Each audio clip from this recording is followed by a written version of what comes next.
Bien, esta estrecha conexión cultural que estamos viendo que existió entre Al-Ándalus y Egipto en la Edad Media se pone de manifiesto de una forma muy particular en las producciones eborarias.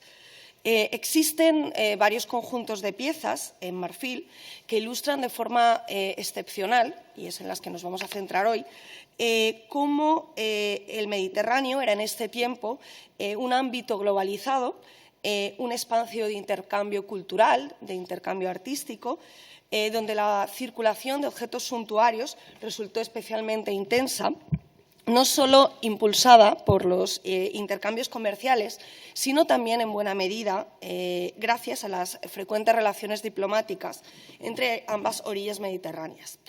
Bien, para ejemplificar estas interrelaciones recurriré a dos series de objetos de cronologías distintas, algunos de cuyos ejemplares se conservan en la península desde antiguo y que manifiestan cómo el diálogo artístico entre ambos territorios fue constante precisamente a lo largo de toda la Edad Media.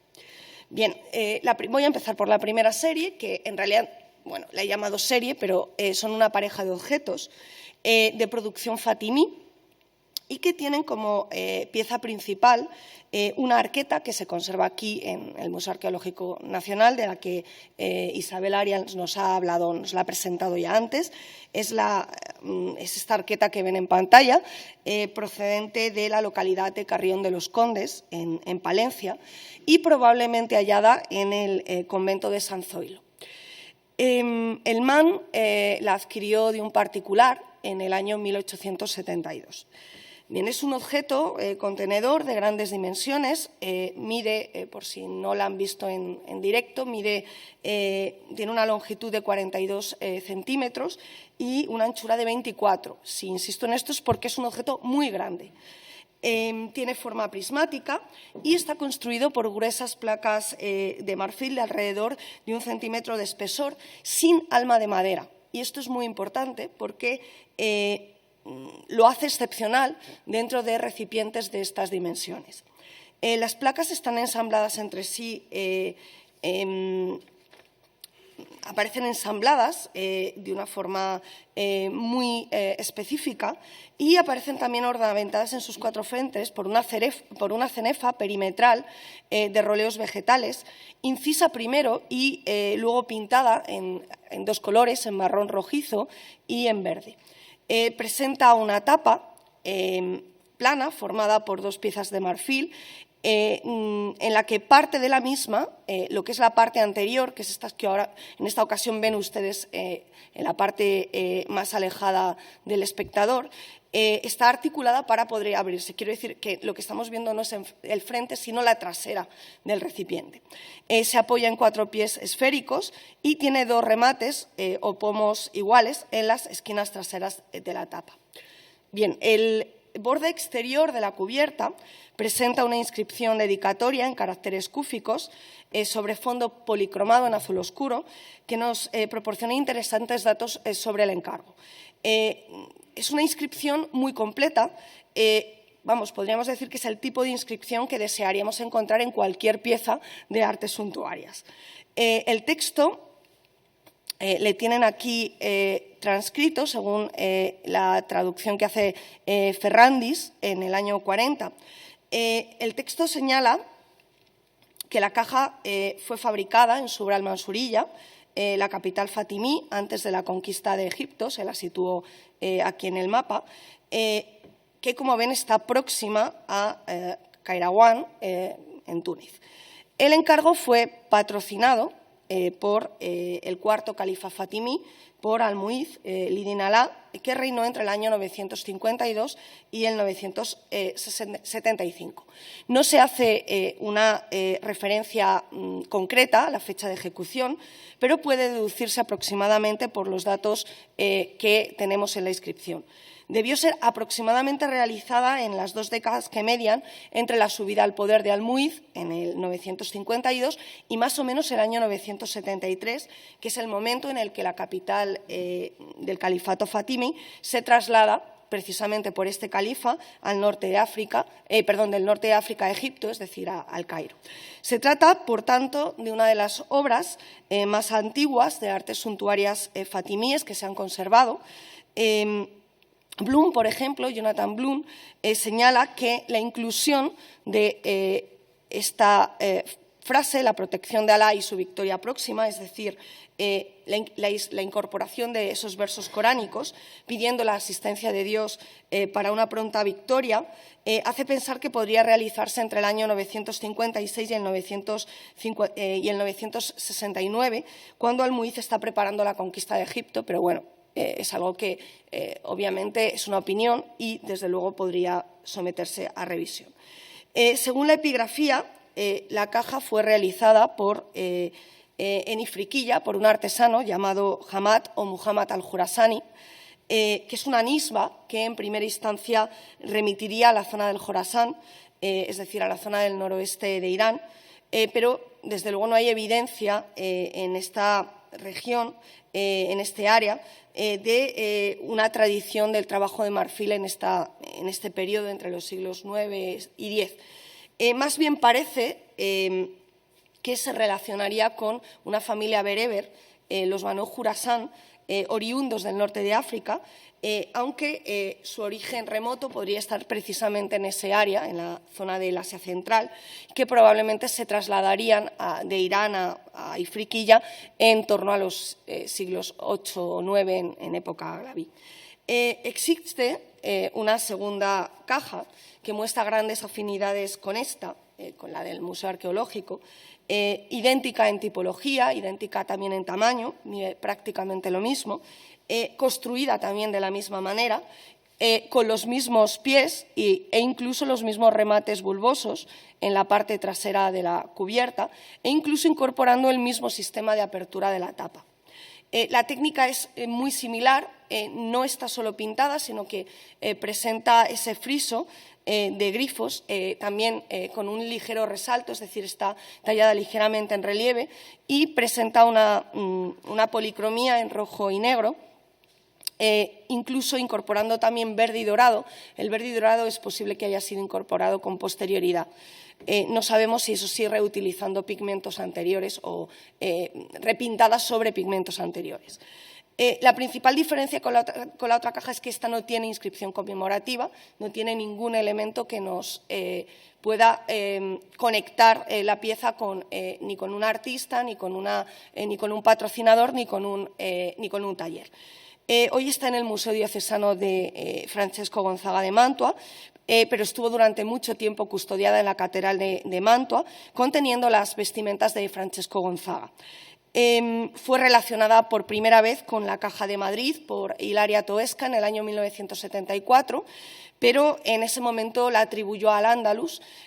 Fue Ana Contadini, en 2005, quien sugirió un posible origen en el norte de África para ambas cajas y la que verdaderamente estableció una conexión más próxima entre ellas.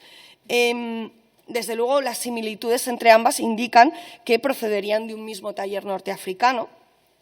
Y es importante tener en cuenta que estas cajas no se parecen para nada a producciones andalusíes ni bizantinas coetáneas, en absoluto. Son completamente diferentes. Ambas piezas, especialmente la caja dedicada al Muiz, son unos objetos de enorme relevancia porque constituyen uno de los escasísimos objetos suntuarios que se pueden relacionar directamente con las manufacturas palatinas que trabajaron para la corte fatimí en el norte de África, es decir, formarían parte de ese tesoro fatimí, hermanándose con otras magníficas obras como el famoso Corán azul, del que les traigo aquí una página que hoy se conserva en la colección del Aga Khan, de este no tengo imagen, el fragmento de Tiraz con el nombre de Al-Muiz, fabricado en el año 956, ahora en el Museo Islámico del Cairo. Esta inclinación hacia los objetos de lujo durante los reinados de Al-Mansur y de Al-Muiz, lógicamente debe ponerse en relación con ese deseo de rivalizar en fasto y de establecer una competencia artística con el califato omeya de Al-Ándalus, por supuesto, con el califato abasí de Bagdad y, desde luego, con la corte bizantina, con la que sabemos además que existían frecuentes contactos diplomáticos. Bien, queda por resolver cómo y cuándo llegó la arqueta fatimí, está el Museo Arqueológico Nacional, a Carrión de los Condes y a la península, lo cual, desde luego, es un asunto fascinante. ¿Pudo llegar vía Al-Ándalus? Seguramente. ¿Directamente desde Ifriqiya o tal vez desde el Cairo? Desde el Cairo antes o después de la desintegración del tesoro fatimí entre 1061 y 1069, es decir, formaría parte de esa almoneda que inundó con objetos el Mediterráneo. Algunos autores, como Blum, nos hablan proponen que la vía de llegada al Al-Ándalus fuera Sicilia, fuera el sur de Italia, pues para él constituye esta pieza el antecedente directo de los marfiles pintados siculo-árabes. Bueno, habría también mucho que hablar sobre eso. En cualquier caso, nos encontramos con un ejemplar norteafricano de procedencia áulica, llegado a la península a través o bien de contactos diplomáticos o de redes de intercambio comercial. Y, desde luego, si esa relación tradicional con el convento de San Zoilo se confirma, nos hablaría también de una arqueta islámica de uso áulico, de uso secular, probablemente reconvertida en relicario, como muchos de otros objetos de época medieval encontrados en la península. Bien, quiero presentar, además de esta primera serie, un segundo conjunto de objetos que ilustra muy bien la compleja temática existente a la hora de tratar de asignar o de definir un lugar de producción concreto para determinadas manufacturas suntuarias dentro de este Mediterráneo medieval globalizado que estamos esbozando. Los mamelucos, que se habían apoderado de Egipto y de Siria en torno al año 1250, desplegaron un poderío militar que les convirtió muy pronto en la potencia mediterránea más importante de la época. Las relaciones diplomáticas entre los mamelucos y los nazaríes fueron muy intensas, especialmente estrechas durante los reinados de Yusuf I y de Muhammad V, quienes con frecuencia solicitaban ayuda al sultán oriental para rechazar los continuos ataques cristianos al reino de Granada. Estas embajadas, obviamente, incluían siempre el intercambio mutuo de regalos. De estas relaciones entre mamelucos y nazaríes se derivan numerosos trasvases de motivos ornamentales al Al-Ándalus, gracias en buena medida a las mercancías aportadas a través de los dominios mamelucos, como por ejemplo eran las porcelanas chinas, las porcelanas iraníes, imitando porcelanas chinas, los tejidos de seda. Es el caso, por ejemplo, del uso y difusión en Granada del motivo chino del loto, que aquí vemos en dos fragmentos de tejidos nazarí, en realidad es un mismo tejido nazarí, en dos fragmentos, uno conservado en el Victorian Albert Museum de Londres y otro en el Museo Lázaro Galdiano de Madrid. Este sería el motivo del loto. Aquí les muestro un tejido, un fragmento de tejido procedente de Asia Central, del siglo XIV, del Victorian Albert, donde vemos las similitudes en la utilización de un mismo motivo.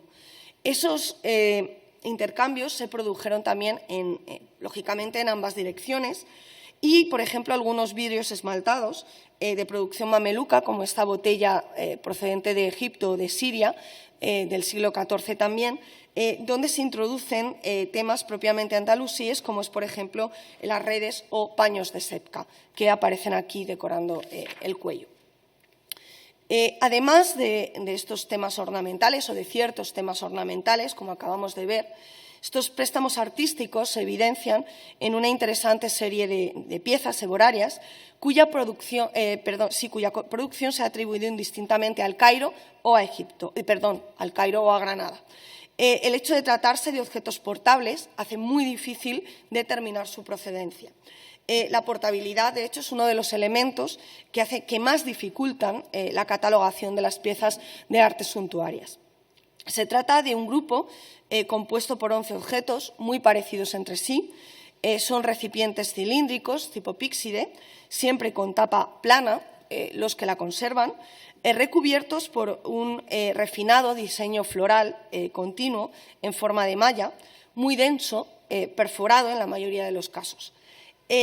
Esta compleja y compacta labor de encaje se completa en los bordes superior e inferior por unas cenefas con lóbulos festoneados que parecen evocar las farpas o ribetes textiles con que se remataban las enseñas militares musulmanas.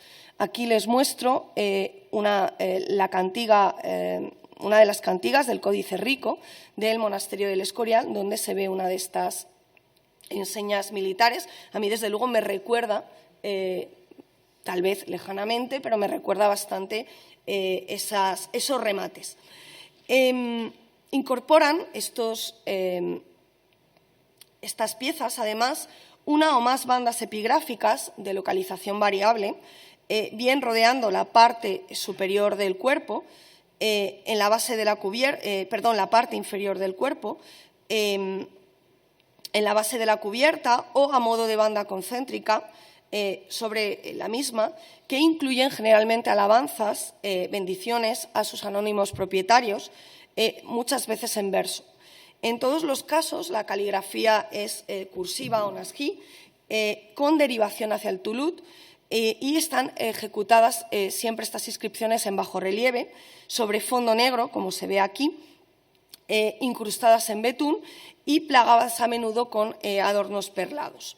Bien, los ejemplares conocidos de esta serie, algunos hoy en día incompletos, al hallarse desprovistos de cubiertas, son estas dos cajas en el British Museum de Londres, una píxide en el Tesoro de la Catedral de Sens, a la izquierda, otra en el Victorian Albert Museum de Londres, una píxide también en la Galería Regionale de la Sicilia, en Palermo, una píxide en la David Collection de Copenhague, una pieza magnífica que se conserva en España, en el Museo del Pilar, en Zaragoza, y una píxide que ha llegado por compra hasta la colección Al-Sabat de Kuwait.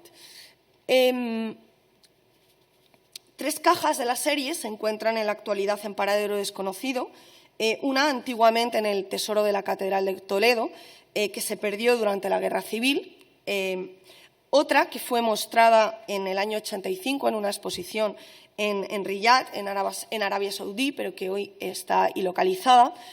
Y la última de las piezas extraviadas es la pieza que perteneció antiguamente a la colección parisina del barón Edmond de Rothschild, la única pieza que presenta una inscripción nominativa o personalizada y que les muestro a través de una fotografía publicada en 1903 por Millen. El texto de la dedicatoria ofrece el nombre y títulos del sultán mameluco al-Salid Salat al-Ladin Salid, perteneciente a la dinastía Basrí, que accedió al trono con algo menos de 14 años y que tuvo un reinado breve entre 1351 y 1354. Tradicionalmente, este dato ha sido interpretado por algunos autores, como Stefano Carboni, el conservador del Metropolitan Museum, como una evidencia de que la obra habría sido producida en los talleres áulicos cairotas en torno al tercer cuarto del siglo XIV. Bien, ¿podrían en Al-Ándalus estarse copiando o imitando modelos mamelucos como ocurre en otros materiales, por ejemplo, en metal?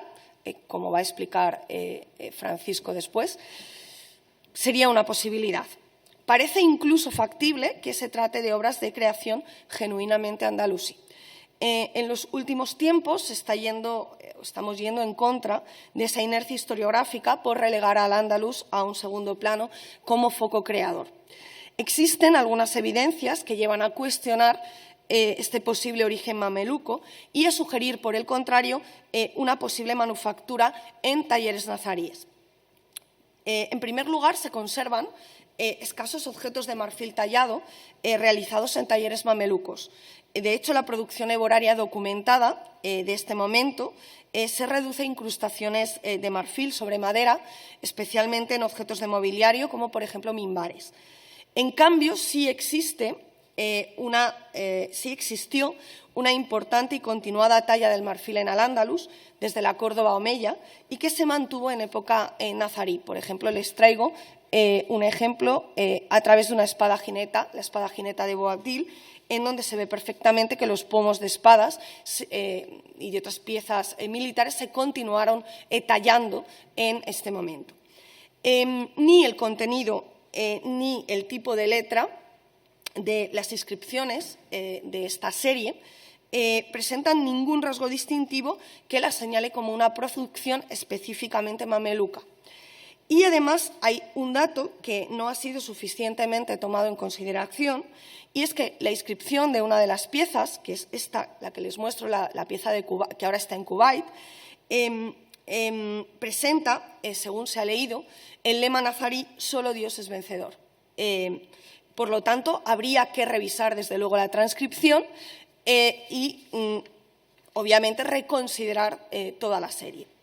Es, por tanto, posible que nos encontremos ante un grupo de piezas producidas para uso personal del monarca granadino y para ser intercambiadas como regalo en el marco de los contactos diplomáticos.